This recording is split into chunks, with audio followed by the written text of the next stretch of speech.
At Fujitsu, we're a Japanese organisation and we're incredibly purpose-led. So we're really clear about what our purpose is, and that is to make the world more sustainable by building trust in society through innovation. D&I is kind of at the core of our way of being. We have 130,000 employees across around 100 countries. And actually how you talk about diversity and inclusion in all of those countries is quite different. There is no one size fits all. It's about how do we integrate D&I. So it isn't the responsibility of the very small but perfectly formed D&I team over here.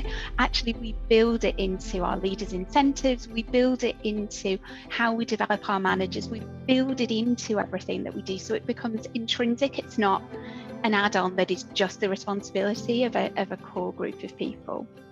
It really brings to mind something that we talk about at Fujitsu when we talk about being inclusive by design.